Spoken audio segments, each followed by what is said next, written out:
KPSD and Residential School Karimnagar, IIT JEE NEET Foundation, Nursery to 9th అడ్మిషన్లు జరుగుతున్నవి.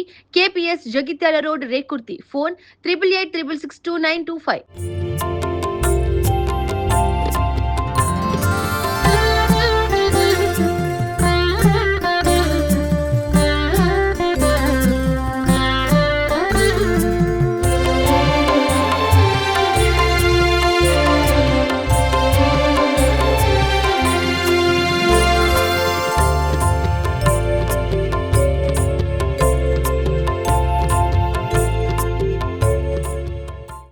Hi hello welcome to Suman TV Karimnagar. నేను మీ లక్ష్మి.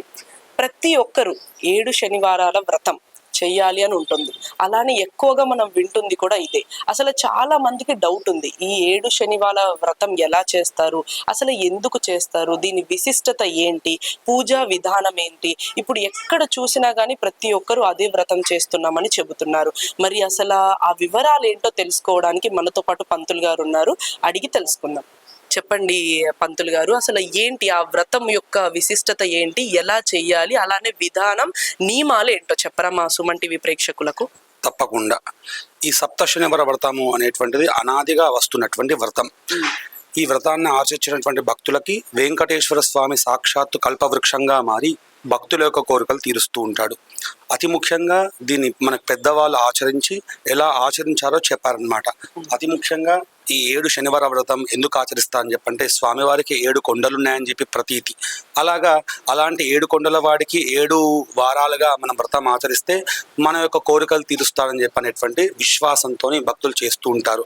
దీనికి గ్రంథాలలో పురాణాలలో పెద్దగా ప్రామాణికం లేనప్పటికీ పెద్దవాళ్ళు ఆచరించారు కాబట్టి, పెద్దవాళ్ళు ఏది చెప్పినా అది మన శ్రేయస్సు కోసమే కాబట్టి మనం ఆచరిస్తూ ఉంటాం. నిజంగానే పెద్దవాళ్ళు చెప్పిన విధంగానే స్వామివారు మన కోరికలు మనకు తీరుస్తూ ఉంటాడు. అతి ముఖ్యంగా ఈ యొక్క సప్త శనివార వ్రత నియమము ఏంటంటే, ఈ యొక్క 7 శనివారాలు మధ్య మాంసాలకి దూరంగా ఉండి దంపతులు ఇద్దరు కూడా కూర్చొని స్వామివారికి ముందుగా విశ్వక్సేన ఆరాధన, పుణ్యాహవాచనం చేసుకొని ఈ యొక్క వ్రతాన్ని ప్రారంభించుకుంటారు.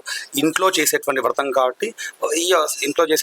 కాబట్టి పెద్దగా నియమాలు ఉండకపోయినప్పటికీ ఆ వారం మాత్రం శనివారం మాత్రం ఉపవాసంతో ఉండి స్వామివారికి అష్టోత్తరము అర్చనాది కార్యక్రమాలు చేసి స్వామివారికి ఇష్టమైనటువంటి ప్రసాదాన్ని నైవేద్యం చేసి ఆ రోజు ఒక్కొక్క శనివారం ఒక్కొక్క దంపతుల్ని ఇంటికి పిలిచి వారినే లక్ష్మీనారాయణ స్వరూపంగా భావం చేసి వారికి చక్కటి మర్యాదలు సమర్పించి భోజనాన్ని పెట్టి వారికి సాగడంపేటువంటి సంప్రదాయం మనకి పూర్వకాలం అనాది నుంచి వస్తుందన్నమాట.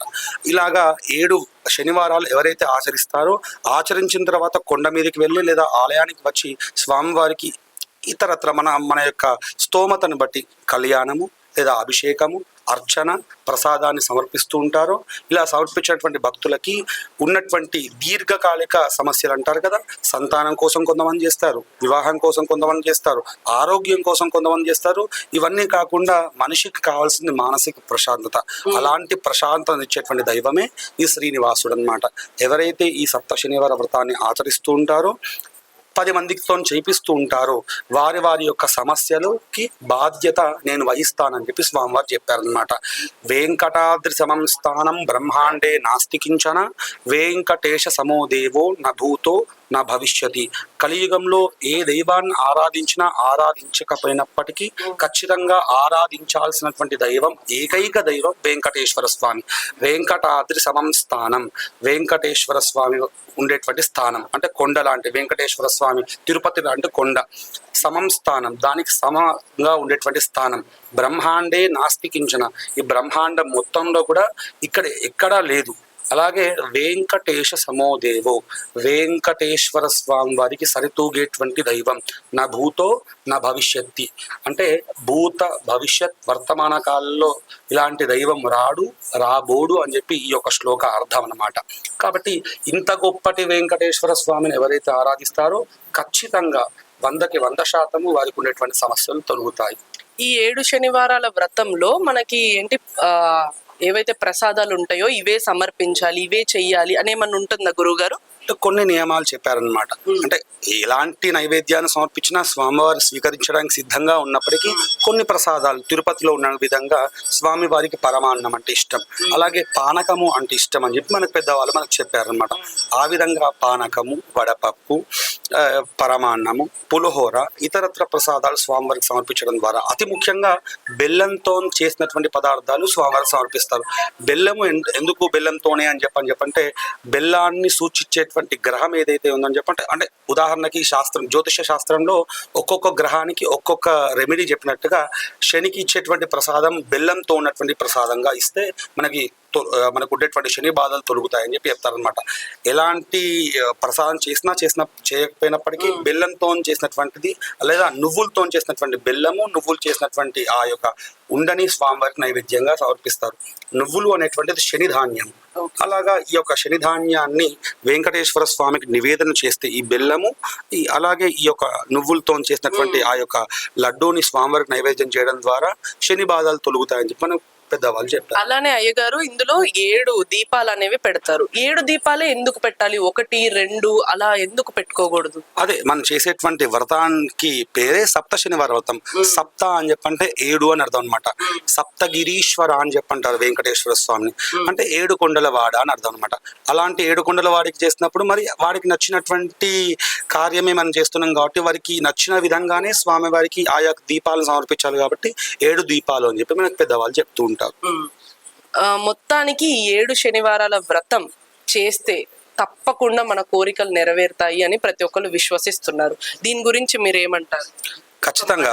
ఎందుకోసం ఈ మాట చెప్తున్నా అని చెప్పంటే, కలియుగంలో ఇంతకుముందే చెప్పాను, కలియుగంలో ఖచ్చితంగా ఆరాధించాల్సినటువంటి దైవం, ఏకైక దైవం వెంకటేశ్వర స్వామి.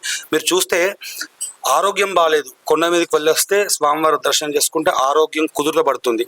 సంతానం లేదు, కొండ మీదకి వెళ్ళొచ్చి రంగమంటపంలో ఉన్నటువంటి ఆ యొక్క శేషవాహనానికి ప్రదక్షిణ చేస్తే స్వామివారు ఉండేటువంటి ఆ శేషవాహనానికి ప్రదక్షిణ చేసినంత మాత్రాన సంతాన సమస్యలు తొలుగుతాయి. సర్పదోషం వల్ల చాలా మందికి సంతాన సమస్యలు కలగడం జరుగుతుందన్నమాట. రంగమంటపంలో ఉన్నటువంటి ఆ యొక్క సర్పానికి స్వామివారి యొక్క ఆదిశేషుడికి ప్రదక్షిణ చేసినంత మాత్రాన సంతాన సమస్యలు తొలుగుతాయి. ఎవరికైతే వివాహం కావట్లేదు కొండ మీదకి వచ్చి స్వామివారికి వివాహం చేసుకుంటా అని చెప్పి నమస్కరించుకుంటే వెంటనే వివాహం కుదరడం, వెంటనే ఆ దంపతులు కొండ మీదకి వెళ్ళి స్వామివారి వివాహం చేసుకోవడం. అలాగే ఇతరత్ర కొంతమందికి ప్రతి మనిషికి ఎలా ఉంటుందని చెప్పంటే, చెప్పుకోదగ్గ సమస్యలు ఉంటాయి, చెప్పుకోలేని సమస్యలు ఉంటాయి అన్నమాట. చెప్పుకోదగ్గ సమస్యలు మన భార్యకో, పిల్లలకో, మన యొక్క మిత్రులకో చెప్పుకుంటారు అనమాట. చెప్పలేని సమస్యలు ఎవరికి చెప్పాలి? అఖిలాండ కోటి బ్రహ్మాండ నాయకుడు అని చెప్పి స్వామివారికి పేరు కాబట్టి మరి అలాంటి వాడికి తండ్రికి చెప్పినప్పుడే కదా సమస్యలు తీరేవి. కాబట్టి ఆయా సమస్యలు స్వామివారు తీరుస్తూ ఉంటారు అనమాట.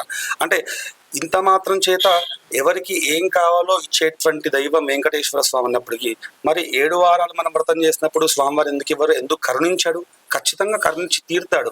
దీనికి పెద్దగా నియమాలు శాస్త్రపరమానం లేనప్పటికీ ఎవరు ఏ విధంగా వెంకటేశ్వర స్వామి, కృష్ణుడు భగవద్గీతలో చెప్తారనమాట, అనన్యాశ్చింతయంతో మాం ఏ జనా పర్యుపాసతే తేషాం నిత్యాభియుక్తానాం యోగక్షేమం వహామ్యహం.